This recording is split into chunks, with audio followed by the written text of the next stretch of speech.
Tonight I'm gonna be rocking it, dropping it. Shake my ass, no stopping it. I look hot in it, hot in it. I look hot in it. Rocking it, dropping it. Shake my ass, no stopping it. I look hot in it, hot in it. I look hot in it. Hello, everyone. This is Angela, and welcome to my channel, Angie the ENTJ. Please be sure to like, subscribe, comment, and click on the notification bell so that you'll know whenever I upload any new content. In previous videos, I shared with you a portion of the three-sector circular flow model and how it works in relationship to you personally, your tax dollars, and the fact that you are considered a part of the household sector, and that when you pay your taxes into the government, that you should be receiving tangible benefits back into your hand, no different than when you go into a grocery store and exchange the money in your hand for merchandise from the store. Some things have played out in recent times, and they played out exactly how I explained it before they actually fully happened.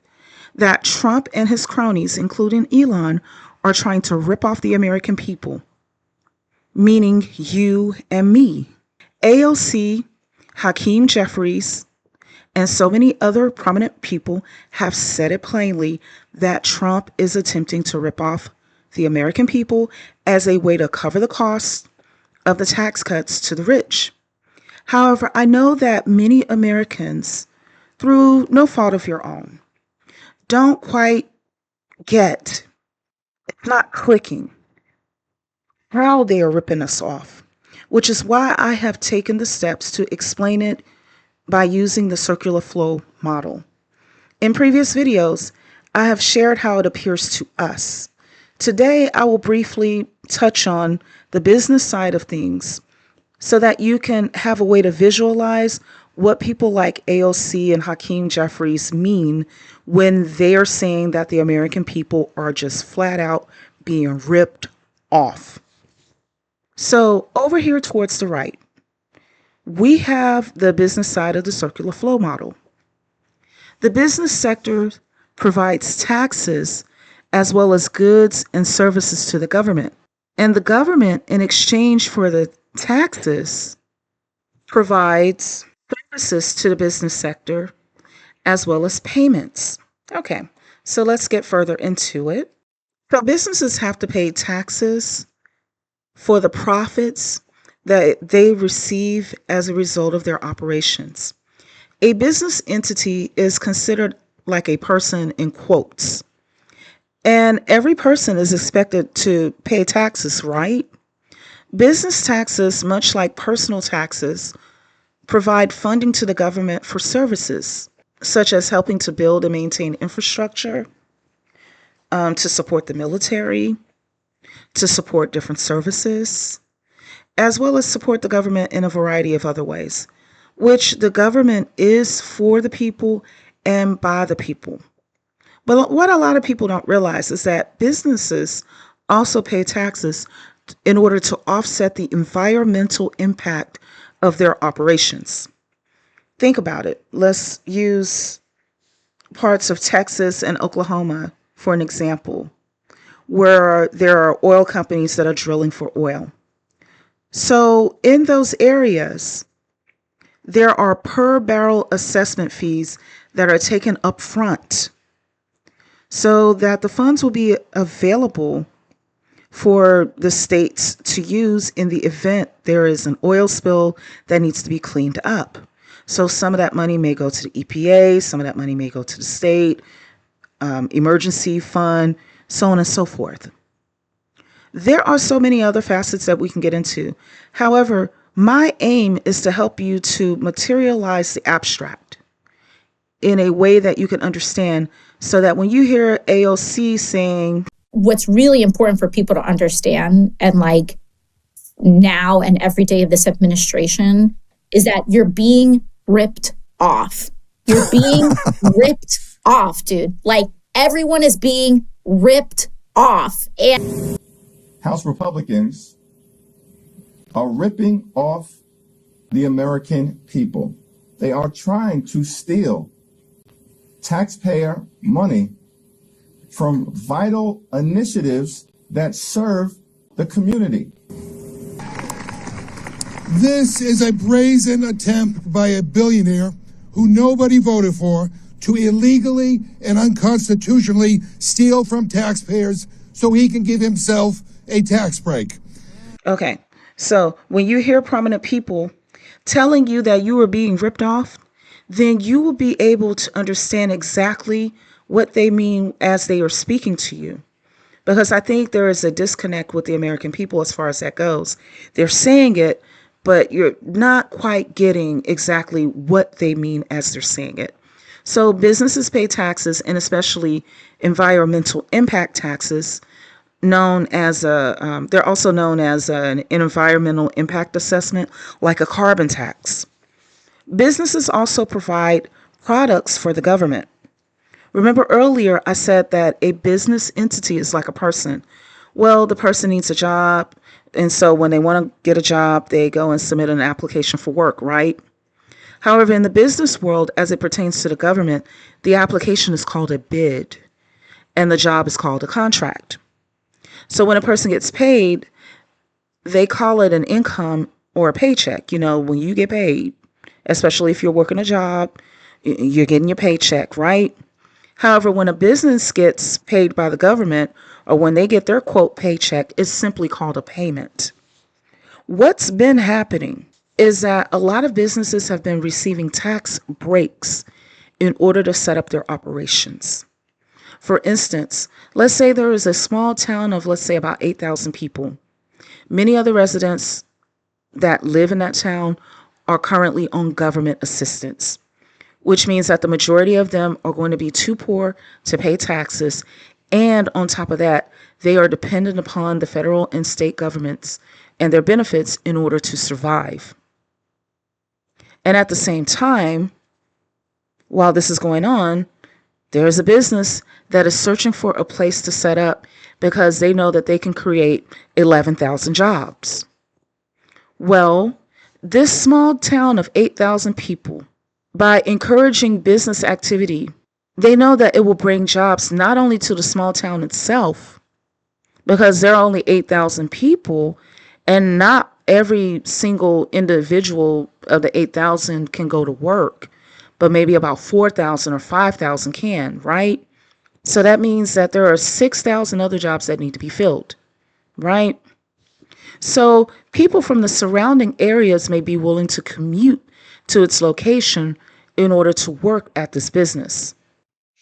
And from the perspective of the town of 8,000 people, this is a benefit because now we're going to have about 4,000 or 5,000 people who are using less social assistance or completely coming off of it altogether, which is saving the town money and also boosting economic growth in the town and its surrounding areas.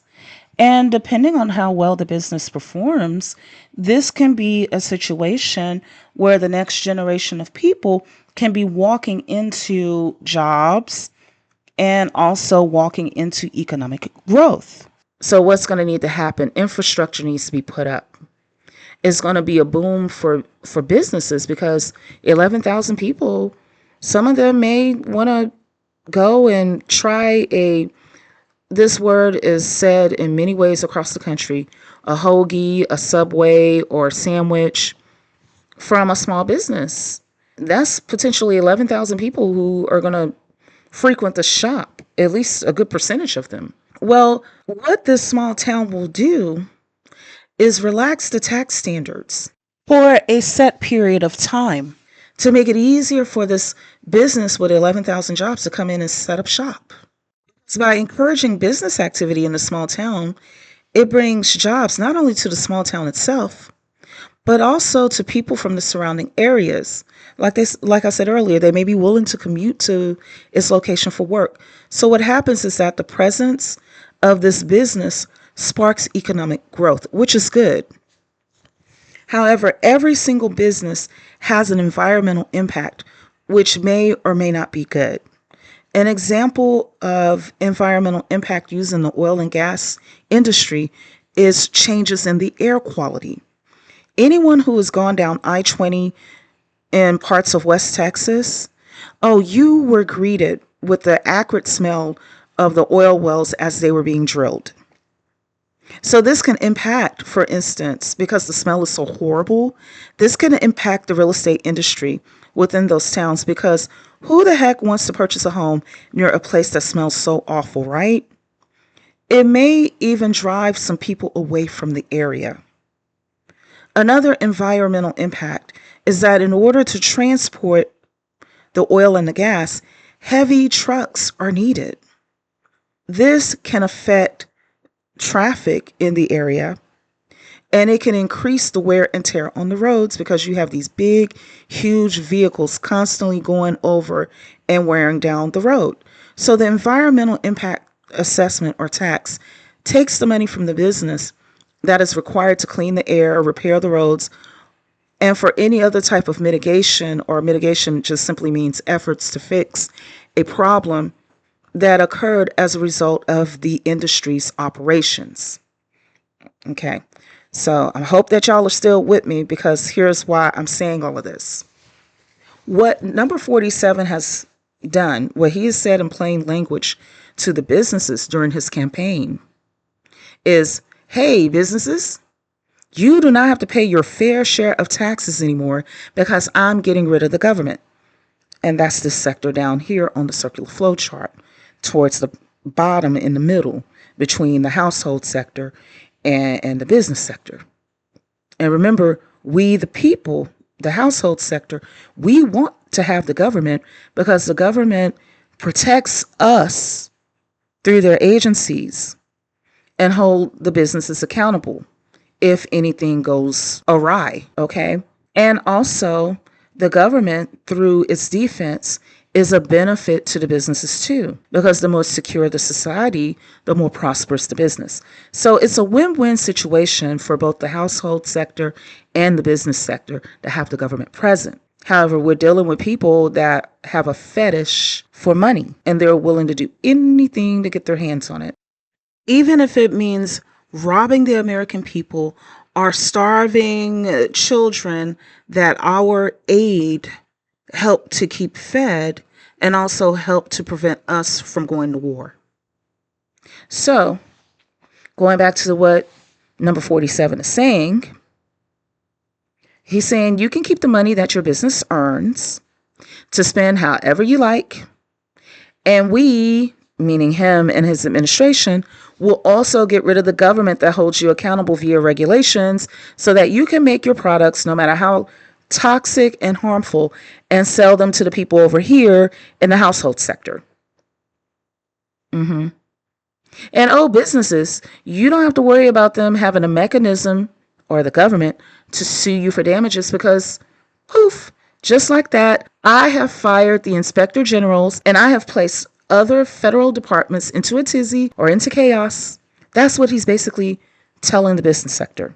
Now, meanwhile, as Trump comes up with his chaos, you notice that he never says to the household sector, to his followers, what is going to happen with the people's tax dollars from the household sector that has been paid into the government to fund the agencies that help to keep Americans safe and also that help to keep the nation technologically advanced and prosperous.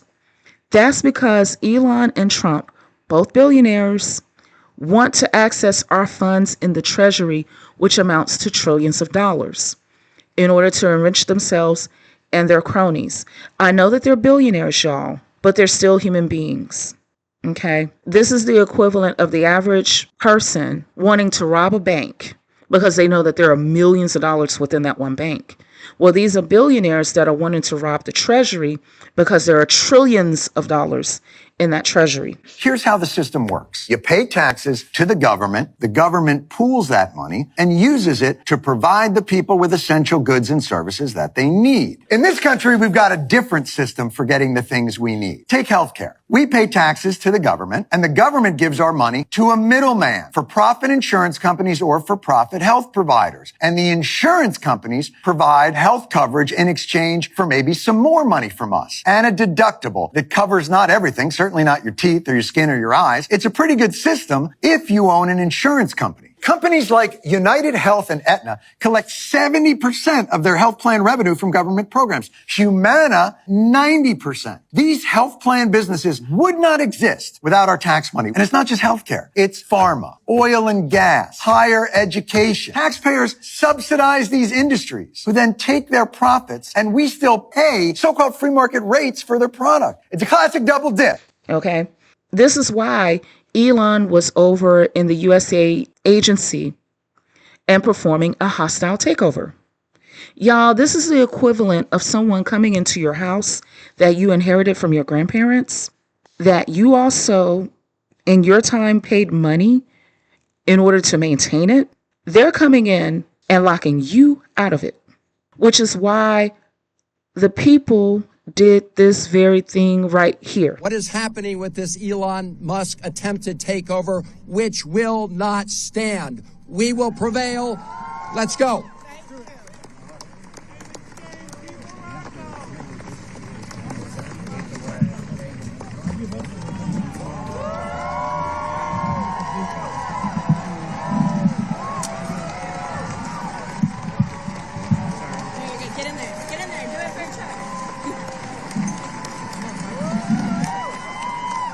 Yep, they said, screw you, number 47. I don't know who you think you are, and screw Elon too. And they walked right the heck back into their own place and took it out of the hands of Elon and his little hackers. I know that Elon Musk is the richest man in the world. However, do not lose sight of the fact that the U.S. has the richest economy on the planet. And for an example, U.S. women, us women, through the valuation of our unpaid care work of more than $2 trillion per year. We collectively, we women, just through our unpaid care work, are more than 6 times wealthier just in 1 year than Elon Musk is right now. Elon's wealth was accumulated over a period of 12 to 13 years. So where he stands at took about 13 years to build up. Within 1 year of unpaid care work, collectively speaking, we American women are worth more than 6 times more than Elon Musk. So who is he to sit up here and try to tell American people what to do? We're the ones that hold the wealth collectively. We may not hold as much individually as he does individually, but collectively, this is our ish. Women in the United States produce unpaid care work that is worth more than $2 trillion each and every year. So if we were to really do a comparison of who is more valuable, Elon or the collective of American women alone, and our unpaid care work alone, listen, he's only worth $421 billion. American women's unpaid care work will be worth more than $24 to $26 trillion accumulated over the same period of time. Okay, so to get big numbers out of it, put it like this. Let me break it down to a way that a lot of people can relate to. Elon will be worth like $421. Meanwhile, by comparison, American women will be worth more like $2.6 million. Now you tell me who has more sway if that's the comparison. You understand? $24 to $26 trillion, that would be enough to run the American economy for 1 year. This is just with American women and our unpaid care work. Plus, like every other citizen, we American women pay taxes into the system. So I just wanted to say what American women on our own are worth. And then we add taxes to it like everybody else, men and women alike. Immigrant, undocumented, citizen alike. So Trump, Elon, and his cronies are attempting to steal our tax dollars and the financial benefits of American women's unpaid care work, which acts like a $2 trillion per year subsidy to the American economy. The American economy is like $27 trillion, but it operates as if it's worth about $30 trillion because of American women's unpaid care work. So they're trying to take all of that benefit and put it into their individual pockets. And to that, we must say, heck no. This is our house. We, the people, will run it however we see fit, and no unelected person has a right to go in and to do with it whatever they choose with our resources. This is our ish. That's why the people walked right on back into the place and took it back over. Now, what is going to be interesting is how Don the Con, number 47, is going to handle things going forward, since there is resistance from elected officials, thankfully, about him going in and attempting to rob the American people.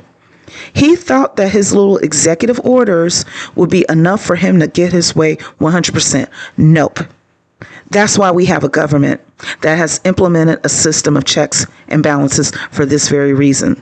This is why Congress holds on to the purse strings of the government, and why it takes an act of Congress to put the United States into war or to change anything with the United States Postal Service, just using examples.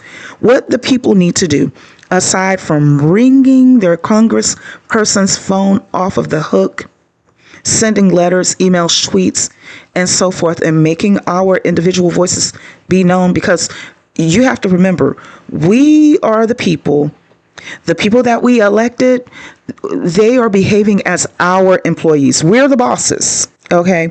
So they are there to do whatever we want them to do, because that's what we paid them to do. That's what we elected them for.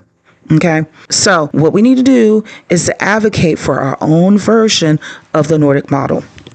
Not only will it give everyday people the benefits of social services, regardless of their wealth, because bear in mind, U.S. is the only industrialized country that does not offer social safety nets to its citizens the way that Canada, Denmark, Norway, and other nations, England, offer to their own people.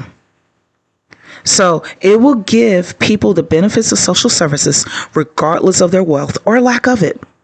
It will also enable people to have tangible benefits that they can see, they can feel, they can understand how it's beneficial to them, because they can see it working in their day-to-day life. And they can also have the appropriate reaction when someone like number 47 and his sidekick, Elon Musk, attempts to steal them away.